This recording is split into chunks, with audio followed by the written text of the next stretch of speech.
Muy buenos días a todas y todos, días, tardes o noches, dependiendo de en dónde nos estén viendo. Soy César Pacheco, miembro del equipo de la Alianza de la Vacuum por Futuro. Vamos a dar un par de minutos para que se conecten más personas y a las I2 iniciamos el diálogo.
Listo, damos inicio.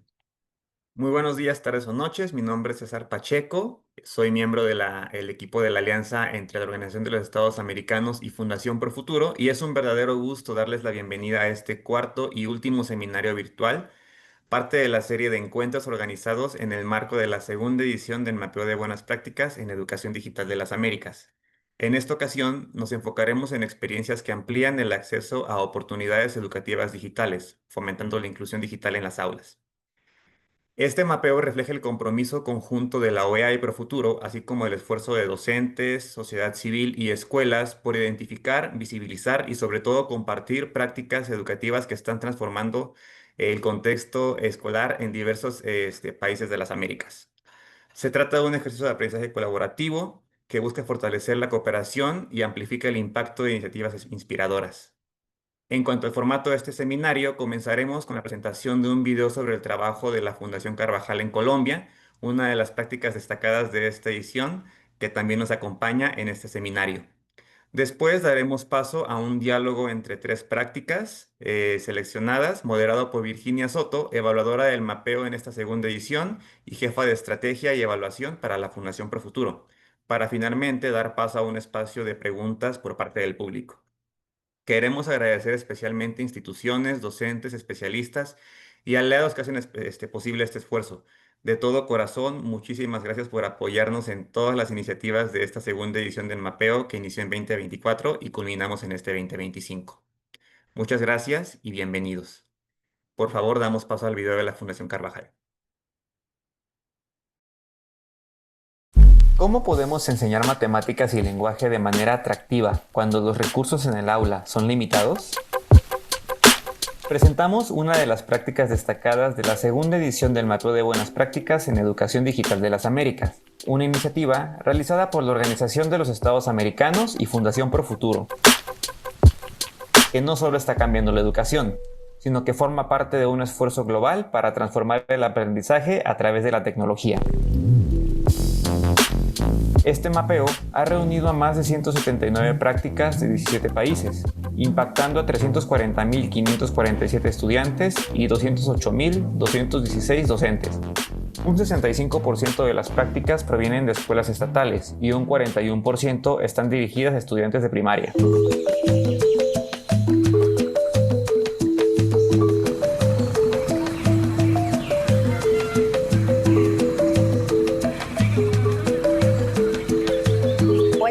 Soy Ana, el personaje que acompaña a los estudiantes en su aprendizaje. En Colombia, desde la Fundación Carvajal, desarrollamos Aula Global Instrucción por Audio Interactivo, una estrategia que utiliza audios didácticos para enseñar matemáticas y lenguaje a estudiantes de primaria. A través de mis historias, invito a las niñas y niños a resolver retos educativos mientras escuchan y participan. Cada lección tiene pausas estratégicas para estimular la interacción y mantener su interés. Me siento feliz porque aprendo mucho, aprendo matemáticas, multiplicación, división. Yo me sentí feliz de resolver los retos porque pude reforzar lo que ya había visto en los audios con la profe, entonces pues fue una meta para mí lograrlo. Con el grupo vengo trabajando los audios desde el año pasado, en el grado tercero.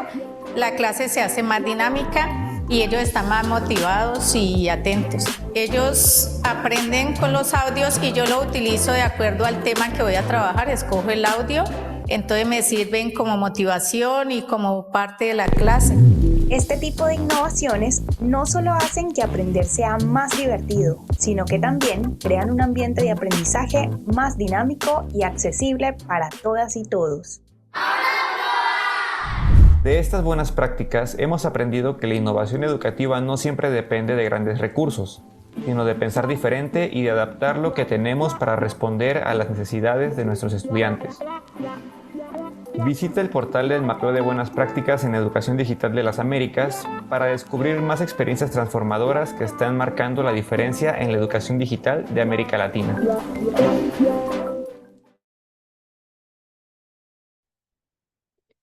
Muchísimas gracias a la Fundación Carvajal por esta inspiradora práctica. Estamos muy emocionados de poder contar con ustedes, tanto como con Gonzalo de Fundación Potencial Solidario en Argentina, que nos acompañará con la práctica Brecha Digital, y Luis Miranda Mancilla desde Chile, representando a la Corporación Ulcantú con la práctica Kit Táctil de Programación Básica para Ciegos. Ahora damos paso al diálogo, que como mencioné será moderado por Virginia.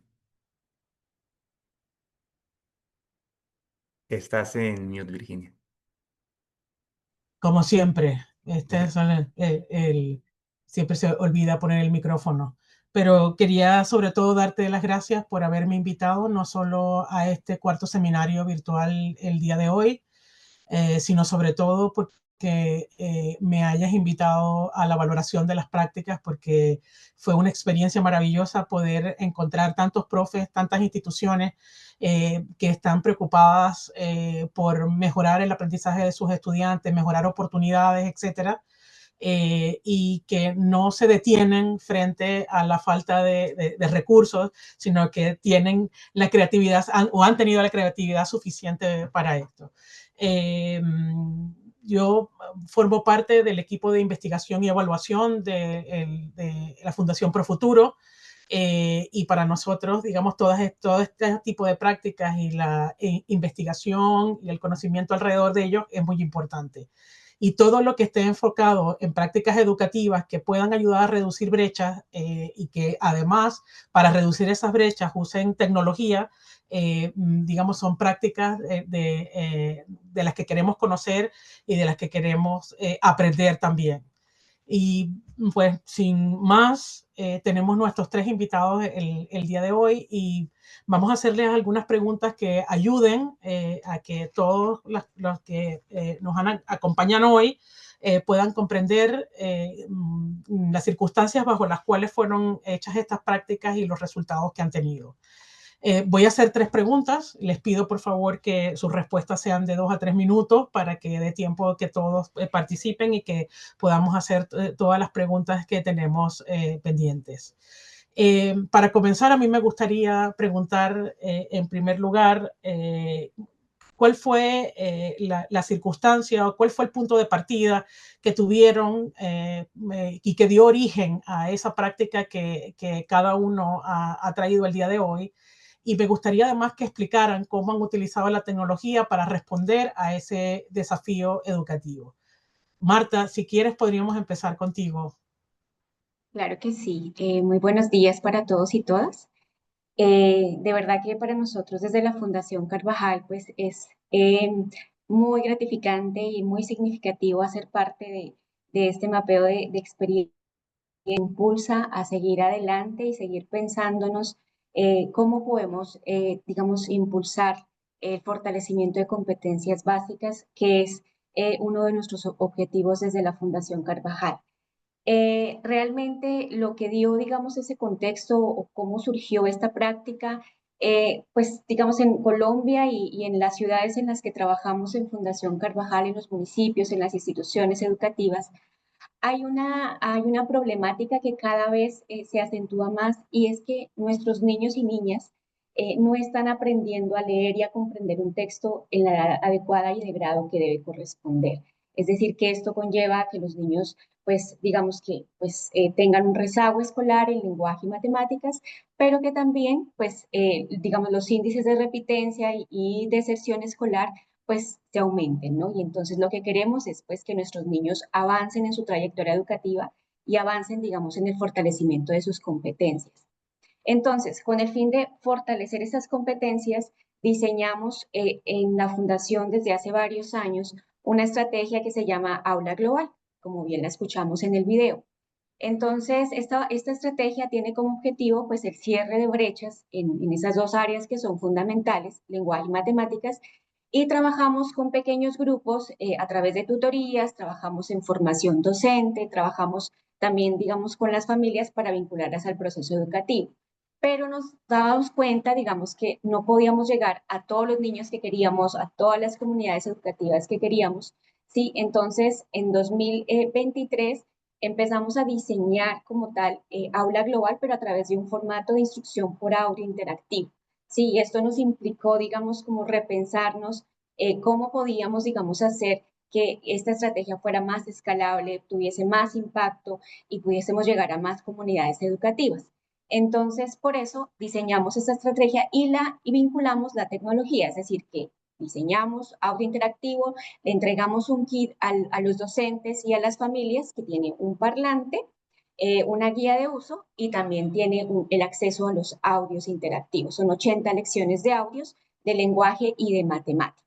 Sí, entonces esta vinculación, digamos, como tal de este dispositivo tecnológico, pues realmente nos sorprendió porque pues es algo, digamos, sencillo, pero muy potente en las aulas de clase. ¿Sí? Y esto permitió que los docentes se vincularan, pero también las familias, ¿sí? Que las familias empezaran, digamos, en el hogar a compartir a través de este dispositivo tecnológico y a fortalecer las competencias básicas, pero también empezaron a tejer esas relaciones en familia, que esto fue también lo que sucedió y que nos pareció pues muy importante que se tejieron vínculos familiares. Entonces, esto digamos que dio origen y realmente que nos ha permitido pues consolidar como tal la estrategia de aula global, ¿sí? Y llevarla a otras comunidades es más ligera, decimos, ¿por qué? Porque le entregamos este kit que es muy sencillo, pero que tiene, digamos, una estrategia metodológica muy bien sustentada con una evaluación de impacto y que permite que los niños se vinculen, que los docentes se vinculen, que las familias se vinculen y sobre todo que puedan, digamos, desarrollar las competencias que necesitamos. ¿Sí? Para garantizar las trayectorias educativas de los niños y las niñas. Gracias, Marta. De verdad que es muy interesante y creo que además atiende perfectamente un problema que está presente en toda América Latina y el Caribe, que tiene que ver con las deficiencias en el aprendizaje de matemáticas y lectoescritura. Gonzalo, ¿te gustaría comentarnos a nosotros dónde nació tu práctica y cómo has usado la tecnología para ello? Sí, por supuesto, Virginia, la verdad que muchísimas gracias a Gracias. todos por invitarnos, por invitarme en particular. Brecha Digital nace dentro de la serie de programas que tiene la Fundación Potencial Solidario, que busca acompañar organizaciones de toda clase en Argentina a nivel nacional. En la época de pandemia, nos encontramos con una situación particular, que fue que en el caso de Argentina y de muchos países del mundo, tuvimos cuarentena, tuvimos que cuidarnos y quedarnos en nuestras casas. Con respecto a la parte educativa, hubo ahí un punto de quiebre en donde tuvimos que utilizar la tecnología, distintas herramientas, incluso esta que estamos utilizando hoy, que es Zoom para llamadas virtuales y demás, para poder continuar con la educación, para poder continuar con las clases y con la enseñanza de cada uno de los chicos. Y eso descubrimos, digamos, una falencia, un faltante que en muchos casos, en muchas situaciones, no tenían el conocimiento necesario para utilizarlas o no tenían la capacidad o las herramientas o la tecnología, los dispositivos disponibles para tal fin. Entonces, atrasaba muchísimo en relación a chicos que sí tenían esa posibilidad. Entonces, el programa nace con el fin de poder acortar justamente esa brecha y llevar en lugares donde la gente está pasando situaciones de vulnerabilidad, las mismas oportunidades en lo que respecta a educación y tecnología, que otros lugares, que otras personas que sí tienen ese acceso. Poder llegarle las mismas oportunidades y que pueda alcanzar el mismo nivel de estudios o el mismo nivel de aprendizajes y desarrollo de habilidades digitales. Entonces, desde ahí nos propusimos convocar organizaciones que ya eran parte de el programa que tiene Potenciar Solidario en general, que tengan que ver con educación y que trabajen en lugares, en situaciones de vulnerabilidad. Y el desafío, bueno, fue justamente con respecto a la tecnología, poder crear espacios, aulas digitales, buscar herramientas y alianzas que nos permitan desarrollar esas habilidades digitales en niños, en adultos y en jóvenes, con el fin de, bueno, de poder alcanzar estos objetivos, de poder ofrecer oportunidades y poder acortar esta brecha digital.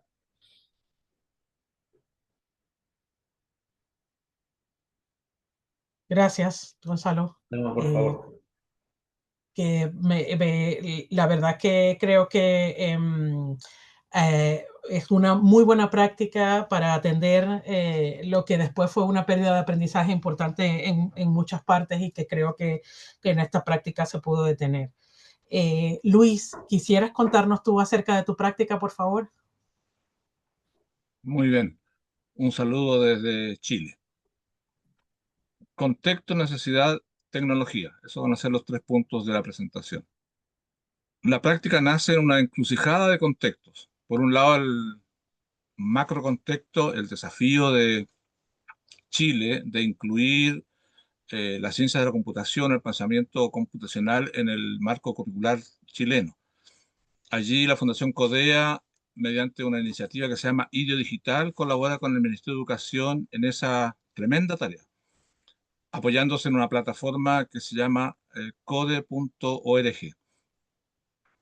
Nosotros, Corporación Urcantú, somos uno de los implementadores en terreno de esa iniciativa.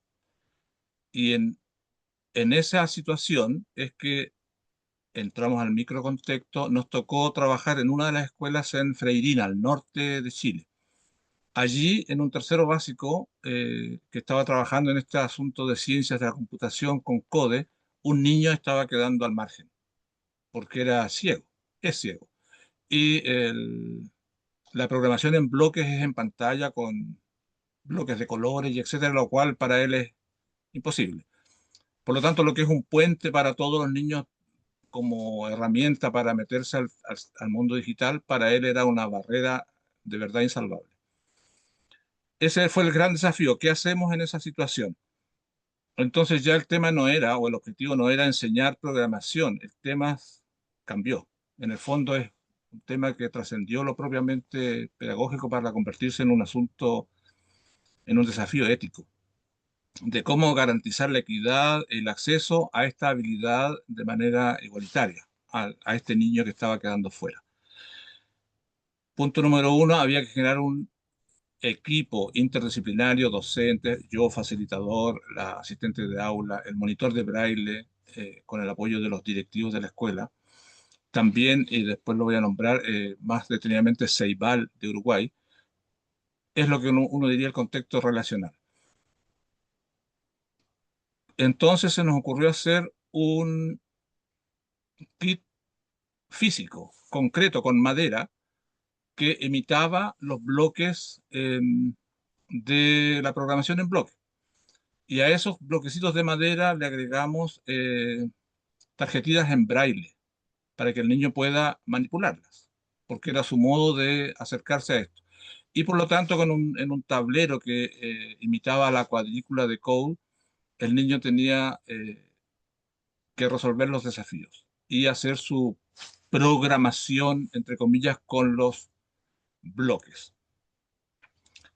Ese fue el punto uno en el fondo del trabajo, pero el kit táctil, le llamamos kit táctil de programación básica para ciegos, rimbombante el título, pero intentaba mostrar lo que estábamos haciendo, es limitado. No, incluso eso es solo un sucedáneo.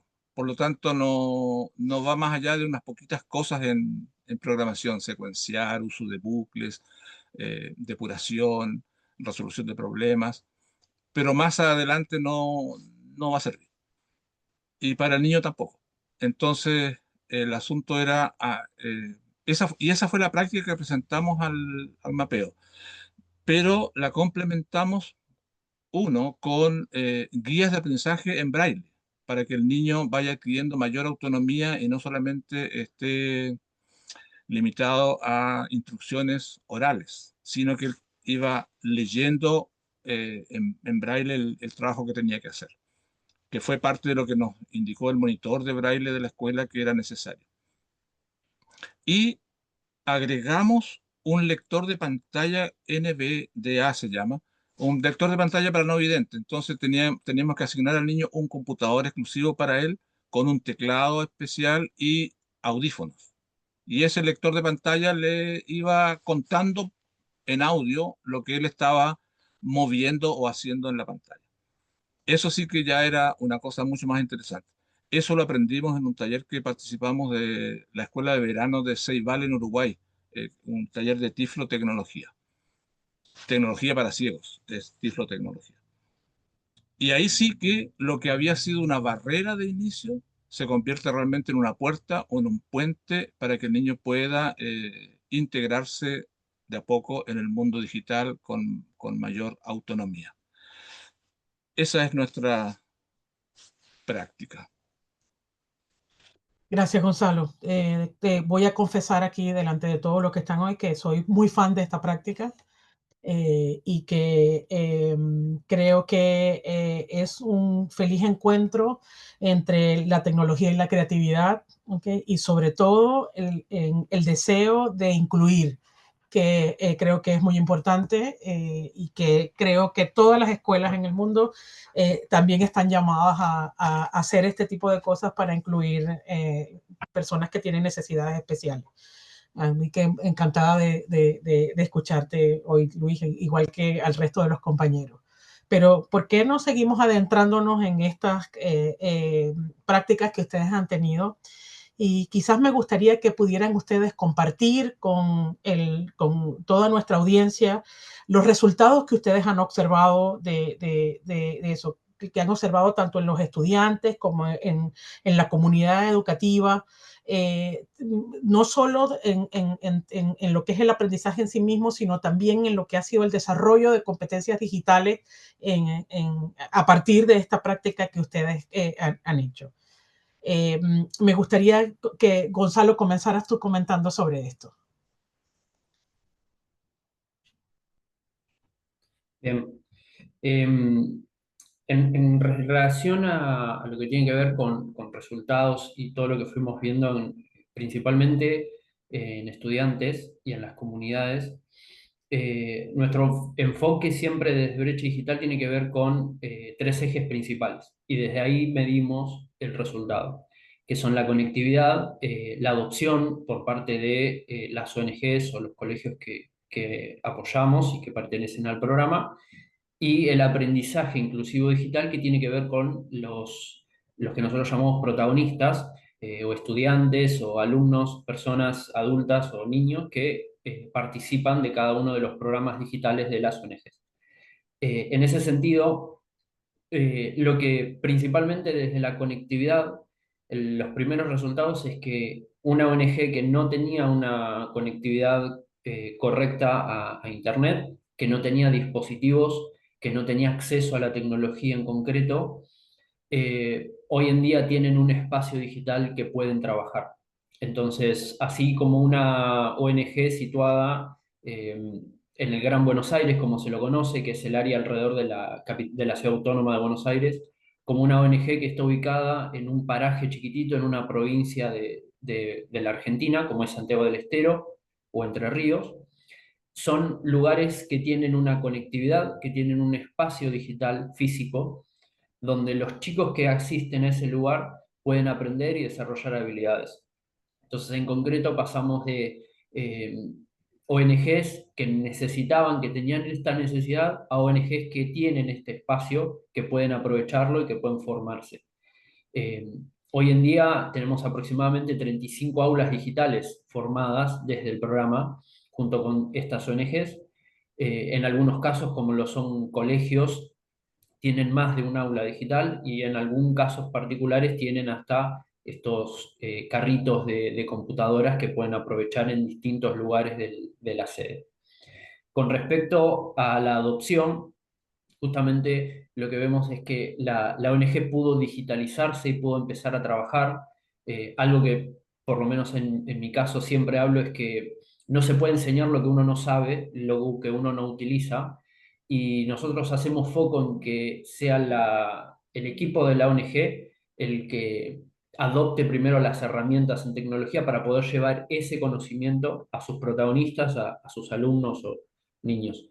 Y por último, en el aprendizaje inclusivo, el desarrollar alianzas, como por ejemplo con plataformas educativas para las matemáticas o para el lenguaje, que permitan a través del juego, del uso de una computadora, de una tablet, el desarrollo y el aprendizaje de contenido, como es las matemáticas, por ejemplo, donde se permite que un chico que quizás en la manera tradicional del aprendizaje, de la educación, no logra absorber o aprender ciertos contenidos de la materia, con un espacio gamificado, con un acompañamiento y con un desarrollo que al docente le permite evaluar ese progreso, podemos ver un logro enorme, unos pasos enormes que se dan en chicos que van aprendiendo, que no solamente pasaron de no tener contacto con la tecnología a tenerlo, sino que además lo pueden utilizar para aprender nuevas habilidades o reforzar el aprendizaje educativo general.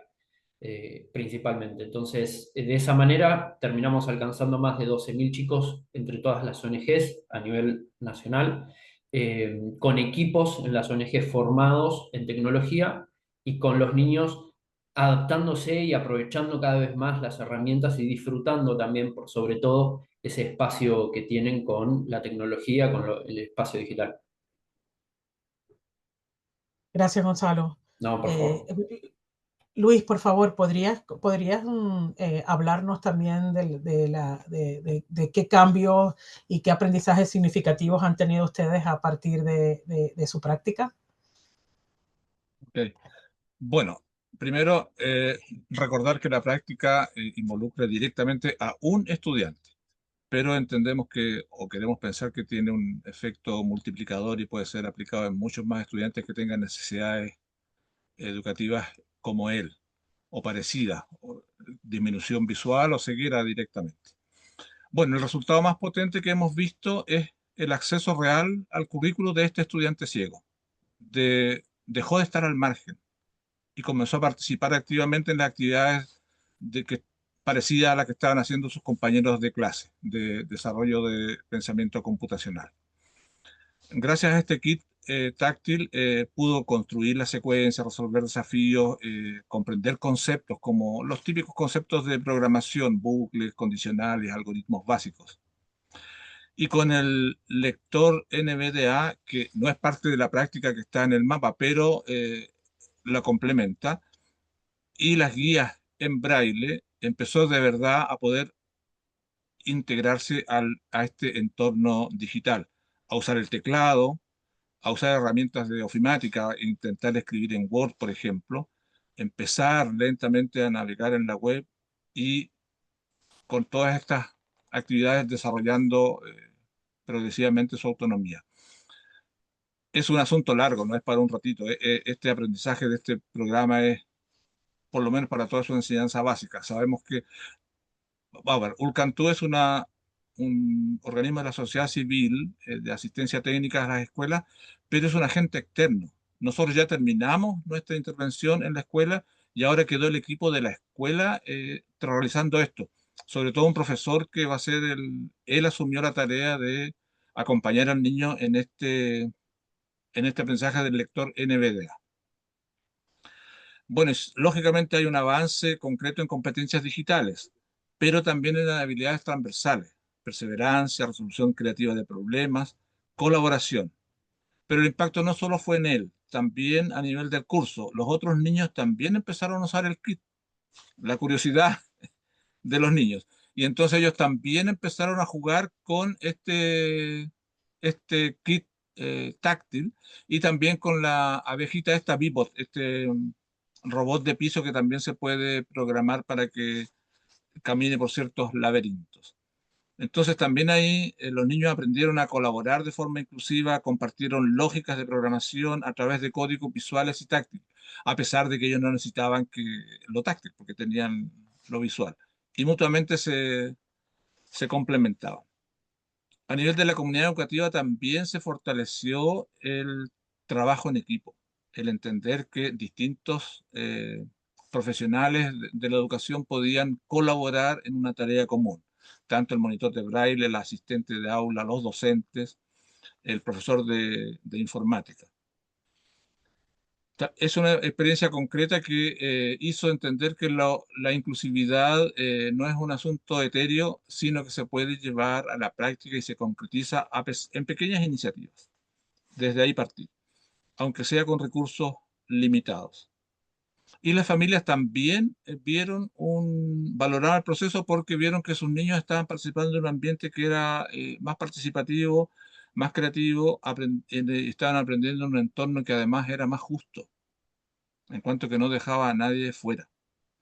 En resumen, acceso, aprendizaje y empoderamiento digital vivido en la comunidad. Gracias, Luis, por compartirnos la experiencia de los resultados que han podido alcanzar. Y esperemos que la escuela continúe trabajando con el niño para que esto siga adelante. Marta, ¿quisieras comentarnos sobre los resultados que ustedes han observado, por favor? Claro que sí. Dado que nosotros con esta práctica trabajamos con tres actores fundamentales de la comunidad educativa, estudiantes, docentes y familias, digamos que tenemos resultados para cada uno de estos tres actores. Con los estudiantes, nosotros a lo largo de los años hemos medido los aprendizajes, el avance en el aprendizaje, en lenguaje y matemáticas, a través de una prueba que es estandarizada que se llama ECMA y EGRA. Esta prueba nos permite identificar, digamos, justamente ese avance muy específico en cada uno de los componentes, si el niño entonces ya lee de manera fluida, si el niño ya lee, digamos, de acuerdo a las palabras que tiene que leer en cada grado, si el niño comprende un texto. Entonces hacemos un monitoreo a través de esta prueba y el año pasado que hicimos el pilotaje de esta práctica, hicimos en 800 escuelas y realmente nos sorprendió porque al aplicar la prueba hicimos evaluación de impacto, es decir, tuvimos un grupo control, un grupo tratamiento y como resultado obtuvimos en grado tercero un avance de 0.40 desviaciones estándar. Digamos que eso pues en educación pues es un resultado pues de verdad significativo porque a veces no es tan fácil, digamos, mover los aprendizajes, las prácticas pedagógicas, pero también tuvo que ver la práctica pedagógica del docente, es decir, cómo el docente logró vincular la estrategia, logró vincular el dispositivo como tal, digamos, al aula de clase y él, digamos, generó una rutina de escucha de las lecciones de audio interactivo. Él, digamos, que logró articular a su planeación pedagógica. Incluso tenemos experiencias de docentes que hicieron proyectos educativos institucionales a partir de las lecciones de audio interactivo. También, digamos, se vincularon entonces las familias. Y aquí pues es un resultado que pues fue sorpresivo para nosotros porque realmente el trabajo con las familias a veces no es tan sencillo porque pues las familias están pues dispersas, tienen por supuesto sus ocupaciones y lograr que se vinculen al proceso educativo a través del dispositivo tecnológico pues realmente fue bastante significativo para nosotros porque todas encontraron el mejor momento para poder reunirse y escuchar las lecciones de audio, encontraron, digamos, como también las personas que se reunieron alrededor de un audio. Entonces, las historias, digamos, que tenemos de muchas familias son muy, digamos, dicientes de que esto funcionó. No solamente en el aula de clase y a nivel institucional, sino también en un contexto de las familias, que ese también ha sido todo un reto para nosotros como Fundación Carvajal, cómo las vinculamos al proceso educativo. Sí, Entonces, digamos que el transformar y el aportarle a la práctica pedagógica del docente, pues nos permitió, digamos, que los estudiantes avanzaran, pero que también las familias, digamos, se vincularan muchísimo más al proceso. Sí, entonces igual nosotros seguimos midiendo, seguimos haciendo, digamos, evaluaciones, porque eso pues nos permite ir haciendo también ajustes en la metodología y también pues realizamos grupos focales, realizamos, digamos, como distintas estrategias para recoger percepciones, ir ajustando y potenciando pues como tal la experiencia. Muchas gracias, Marta. Bueno, nuestros compañeros hoy han comentado con nosotros cambios significativos que han observado y aprendizajes también y las evaluaciones que se han hecho alrededor de las prácticas que hacen. Y eso, por supuesto, como Marta ha dicho, fortalece mucho las prácticas y sobre todo da la capacidad de introducir cosas para mejorar lo que ya es bueno puede ser además mejor, ¿no? Y creo que eso es importante.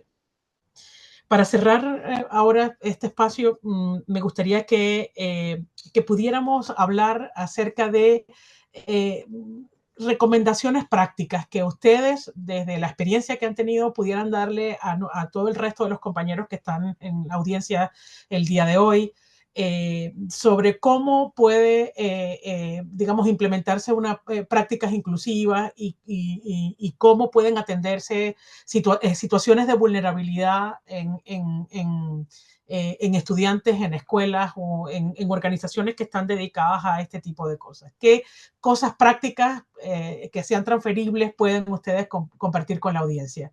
Y pediría, por favor, a Luis que comenzara. Ok. Primero, no es dictar cátedra en recomendaciones, sino que nos entendemos como aprendices que fuimos dándonos cuenta de algunas cosas, fuimos aprendiendo en el transcurso de esta práctica. Y entonces desde ahí salen las recomendaciones que quiero compartir. Primero, priorizar la lógica sobre la práctica. El tema en este caso era desarrollar el pensamiento computacional. La barrera era la pantalla para este niño. Entonces el asunto no era el cómo, no era la pantalla, teníamos que eliminar la pantalla. Entonces allí lo táctil. En el fondo es el primer punto, priorizar lo que queremos más que el cómo. Segundo, estar atentos a la necesidad real en el contexto que nos toca actuar. Podríamos habernos hecho los tontos y seguir nomás con el estándar de code.org y el niño habría quedado marginado siempre. Y habríamos estado muy contentos al final con que los niños lograron en general avanzar, pero ese niño no. Entonces, escuchar la necesidad real. Tercero, empoderar a los docentes y a los facilitadores o a las personas en terreno, en este caso los profesionales de la escuela. Generar equipos con ellos. No olvide que yo estoy hablando desde el agente externo. Y cuando el agente externo se entiende como el doctor que lleva la medicina a los enfermos, está mal. La idea es colaborar en que todos somos medio enfermos y queremos sanarnos juntos. Eso. Y entonces ese es un elemento importante, generar equipos, por un lado, y además darnos cuenta de que lo que tenemos le podemos cambiar el sentido de uso. No necesariamente hay que tener software o hardware muy costoso, sino que reutilizar lo que ya tenemos. En el caso del Vivot, esta abejita robot ya estaba en la escuela, pero nunca la habían usado como recurso didáctico para un niño ciego. Entonces, eso. Otro elemento importante es, bueno, en ese mismo sentido es usar lo que se tiene, pero trascender lo que se tiene. O sea, como pensar en grande en el fondo. El kit fue construido con materiales simples, pero teníamos una mirada un poquito más allá de la pura madera, digamos. Y por eso pasamos al lector de pantalla que aprendimos en Ceibal. En este caso, tener que el niño tenga un notebook exclusivo para él. Digo exclusivo porque al instalar el programa hay algunas características de teclado que quedan bloqueadas. Entonces no, es como si uno pusiera una guitarra para zurdos y le cambia las cuerdas. Es para él nomás. No la puede usar otra persona porque hay cosas que no van a estar presentes. Por ejemplo, siempre escribe en mayúsculas, no distingue minúsculas de mayúsculas. Entonces, en ese sentido, no era un lujo que él tenga un notebook para él solo, era una necesidad urgente. Y por último, otro elemento importante y el más relevante a lo mejor es documentar, compartir, replicar. En, en las situaciones de vulnerabilidad, el asunto es compartir la información. Si la información se queda guardada en un escritorio, en un archivo, no sirve de nada. La idea es, por eso quisimos participar del mapeo, para que esta práctica que es chiquitita, que involucra a un puro estudiante, pudiera ser conocida y a lo mejor alguien se interese en replicarla en un estudiante ciego que tenga en su escuela. En el fondo, decir que la inclusión no es un acto aislado, sino es una cultura que construimos entre todos: escuela, docentes, directivos, familias, y que cada uno de nosotros tenemos en nuestro poder ese fuego o esa chispa que va a permitir que esto crezca. Muchas gracias, Luis, por esta recomendación. Creo que tiene mucho valor, sobre todo esta última parte que has dicho de compartir, de documentar, etcétera, porque puede ayudar a muchos más. Me gustaría que pudieras, Marta, compartir con nosotros o digamos con nuestra audiencia algunas recomendaciones de lo que han aprendido a través de la práctica que han tenido en Carvajal, por favor. Claro que sí. Bueno, diría que lo más importante es poder pensarse en una práctica que ya lo mencionó en la práctica anterior, que es centrarse en las necesidades de las comunidades.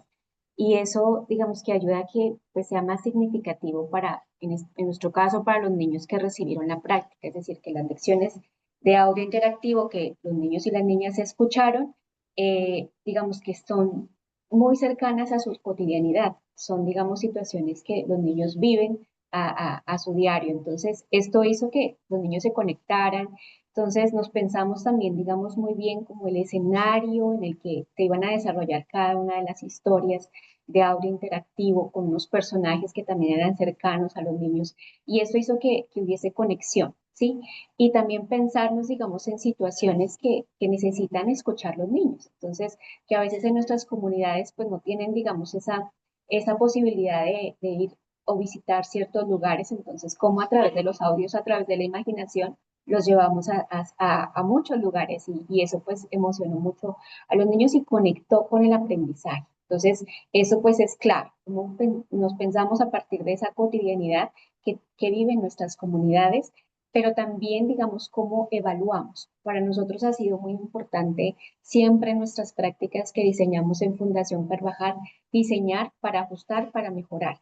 Entonces hicimos pruebas de usuario que nos funcionaron, grupos focales, la evaluación de impacto a través de la prueba que hemos usado siempre. Entonces, esto nos permite que la práctica sea una práctica sólida, que tenga unos resultados, digamos, pues basados uno, digamos, en una métrica, pues que es confiable, ¿sí? Entonces, esto hace que se potencie mucho más como tal la práctica, pero también nos permite que sea sostenible, es decir, que al entregar estas lecciones de audio, pues ya es la comunidad educativa que se queda con esta práctica, con estas lecciones y que pueden seguirla replicando a lo largo de los años. Es decir, tenemos docentes que recibieron el año pasado las lecciones y que este año las siguieron trabajando en su aula de clase, porque tienen un universo de 80 lecciones, tanto en lenguaje como en matemáticas, que pueden explorar y que pueden seguir replicando a lo largo, digamos, de los años y que esto, pues, el docente también lo consolida, pero también le aporta. Es decir, tenemos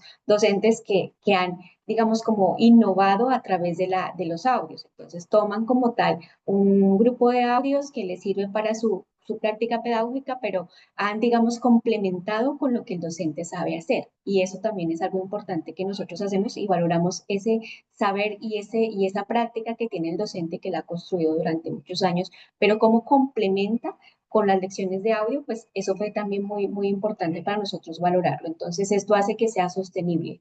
Y pensar en algo sostenible, pues significa que pues la práctica va a continuar, que no se va a quedar, digamos, durante la intervención que hacemos, sino que se va a seguir replicando a lo largo. Gracias, Marta. Creo que, digamos, das claves sobre la necesidad del conocimiento del contexto, por ejemplo, la necesidad del conocimiento de los beneficiarios que van a participar en esto, en este caso los estudiantes y los profes, y sobre todo esa parte de evaluación que va dando, digamos, resultados positivos y que si no son positivos se puede mejorar, que es lo que va haciendo que sea sostenible en el tiempo, ¿no? Sobre todo porque además muestra ser útil tanto para los docentes como para los estudiantes. Gracias. Gonzalo, ¿quisieras comentarnos lo que quisieras transferir a todas las personas que hoy nos acompañan sobre tu aprendizaje? Sí, sí. Bueno, comparto mucho lo que decían Marta y Luis en cuanto a poder evaluar, poder documentar. Es muy importante para la sostenibilidad de un programa. Eh, Principalmente mi recomendación es el paso a paso. Tenemos un lema en Potenciar, uno de nuestros lemas es ir despacio pero pensar en grande. Eh, con respecto a eso es poder, cuando uno quiere que hacer sostenible un programa, un proyecto, es necesario esto que decían, por ejemplo, Marta, de conocer. Cada lugar, cada región conoce su comunidad. Y es importante saber qué es lo que necesitan y en ese sentido arrancar de a poco, paso a paso, porque muchas veces los recursos no son infinitos, son finitos, a veces los recursos son pocos, son escasos, entonces dar los pasos concretos, ir midiendo los resultados obtenidos, lo que va a hacer es que a largo plazo generen mejores resultados y se genere un desarrollo mejor de esa práctica, de ese programa que uno quiere implementar. Eh, Tengo a alguien conocido que siempre dice, el crecimiento no es desarrollo, y uno lo que busca con un programa es que no solamente crezca en número, sino que el desarrollo, el resultado que buscamos dar, que buscamos alcanzar, sea efectivo, sea concreto. En algo práctico, si yo quiero enseñarles matemáticas a los chicos, no solamente voy a querer que muchos tengan la posibilidad, que es algo que uno busca, sino que todos los que tengan la posibilidad de aprender matemáticas con una herramienta, lo logren y de un resultado concreto. Así que para mí el paso a paso, el poder ir midiendo y no tener miedo tampoco al equivocarse, a la prueba y el error, porque de ahí también uno aprende muchísimo y quizás, y justamente por la importancia del paso a paso, está en que quizás la herramienta con la que empezamos no es la correcta, no es la que se adapta a nuestra comunidad y buscaremos otra, pero siempre estar abiertos a eso nos va a permitir desarrollarnos y crecer cada vez más. Y obviamente el poder compartir con otras comunidades, con otros espacios que han logrado, que han caminado y conocer esas experiencias como es este lugar también es enriquecedor porque nos permite conocer nuevas herramientas o habilidades o experiencias e historias que nos permiten seguir desarrollándonos. Gracias, Gonzalo.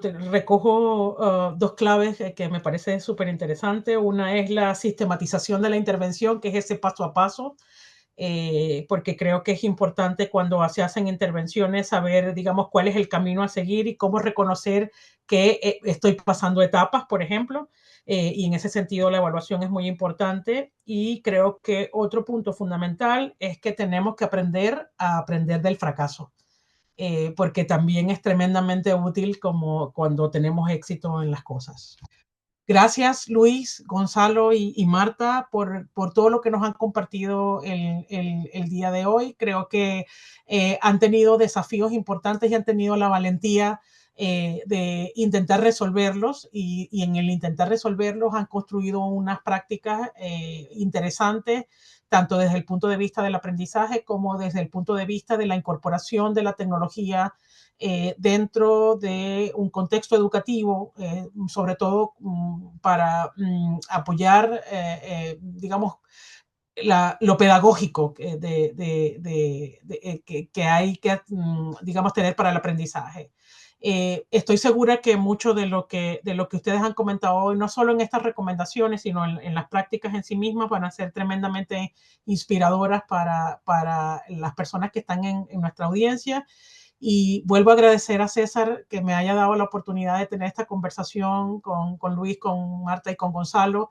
Y también quiero agradecer a todas las personas que nos siguen en este momento en el seminario por haber venido, y que espero que les sirva de mucho lo que hemos conversado hoy. Gracias. César. Muchísimas gracias, Virginia, Gonzalo, Marta y Luis, por este espacio tan emocionante. Como comentabas, Virginia, con la práctica de Luis, somos fans de todo lo que han hecho porque es loable y es impresionante.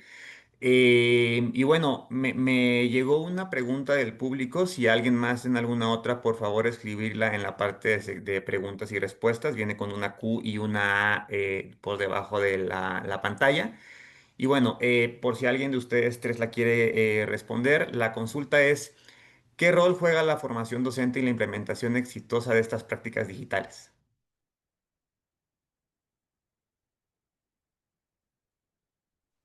Yo quisiera responder Claro, Marta. porque nosotros identificamos algo cuando empezamos a implementar la práctica y siempre formamos a los docentes, digamos, como en las estrategias didácticas, cómo enseñar lenguaje y matemáticas, cómo fortalecer esas competencias. Cuando entregamos el dispositivo tecnológico, nos sorprendimos porque pues necesitamos, digamos, como, o sea, incluimos como un módulo de formación para que el docente pudiese utilizar el dispositivo en el aula, ¿sí? Entonces allí nos dimos cuenta que pues las brechas digitales están allí, ¿sí? Y que a veces damos por sentado que el docente sabe utilizar distintos dispositivos tecnológicos, ¿sí? Pero no es así.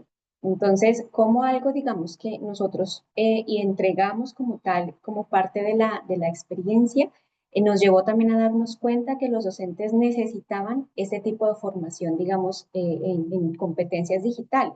Y por eso entonces nos dimos a la tarea, este año ya estamos terminando de diseñar un curso virtual donde les estamos dando como esos tips para usar los dispositivos, pero también para potenciar como tal la experiencia en el aula, porque es necesario, ¿sí? Los docentes necesitan ese tipo de formaciones también. Muchísimas gracias, Marta. Luis, claro. Voy a partir desde mí. Para mí fue un aprendizaje importante el meterme en esta cosa porque tuve que aprender braille, por ejemplo. No sé braille hoy día, algunas cositas para poder hacer estos bloques. Entonces partí por ahí. Primero pedí ayuda en la escuela de ciegos yo vivo en Viña del Mar, pero después no iba a estar todos los días molestando a la escuela de ciegos. Entonces aprendí a usar la regleta no la máquina de escribir, sino que la regleta. Y además tiene una dificultad añadida que para escribir con la regleta hay que escribir como Da Vinci, en espejo, porque al punzar, para el otro lado queda el...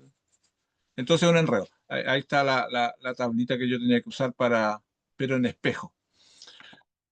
En las casas de la escuela, nosotros hacemos capacitación en general para los docentes que empiezan a implementar esta iniciativa IDIO Digital de capacitación de 8 semanas, 8 sesiones en 8 semanas.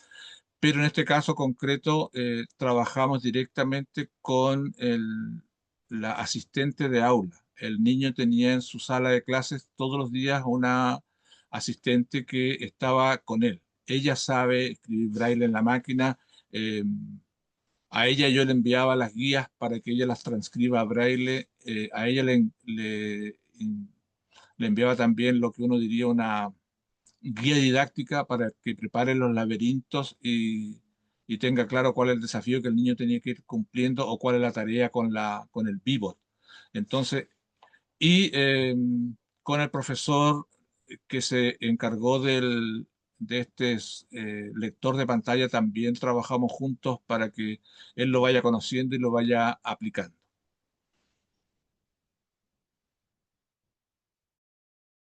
Muchísimas gracias, Luis. Una pregunta que nos están dejando acá también es si han implementado o cómo han integrado la inteligencia artificial a sus prácticas.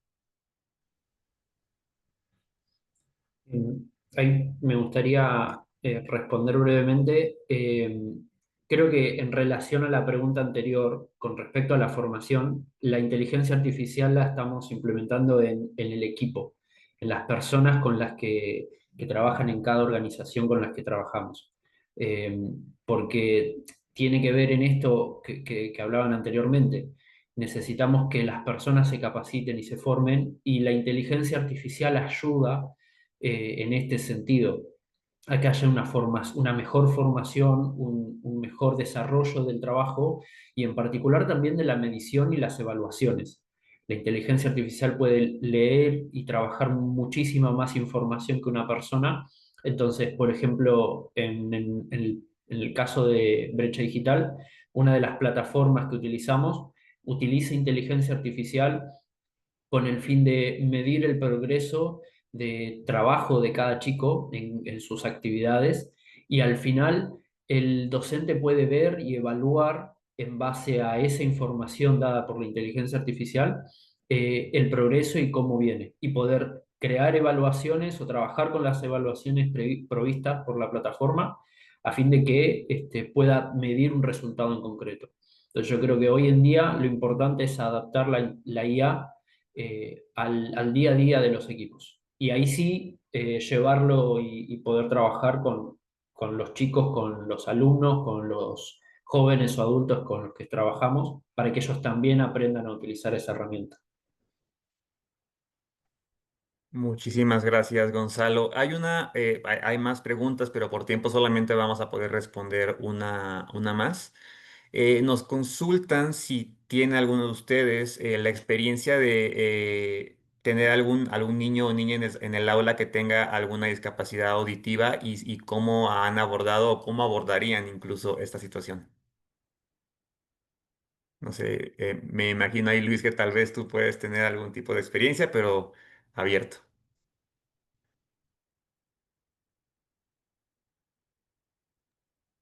Bueno, yo con discapacidad auditiva no, lo que apareció fue, como digo, este niño ciego, pero no tengo otra experiencia ahí. No, muchísimas gracias. Y bueno, esperemos que en futuras ediciones o futuras experiencias tengamos alguna práctica que aborde este tema porque 100% es completamente importante incluir a todas y todos en todos los procesos educativos. Pero bueno, eh, otra vez agradecerles muchísimo, principalmente a nuestra audiencia, a la Alianza de la UA con Fundación por Futuro, a las escuelas, sociedad civil y a las y los docentes y formadores y formadoras que han formado parte de esta segunda edición del mapeo. Les agradecemos de todo corazón cómo nos han acompañado en esta serie de seminarios virtuales que han sido una experiencia, me permito decir a nivel personal, muy gratificante y que aprecio bastante en mi camino y en nuestro camino. Entonces, muchísimas gracias a todos y todas. Esperamos verlos próximamente y que tengan un bonito fin de año y un bonito fin de semana.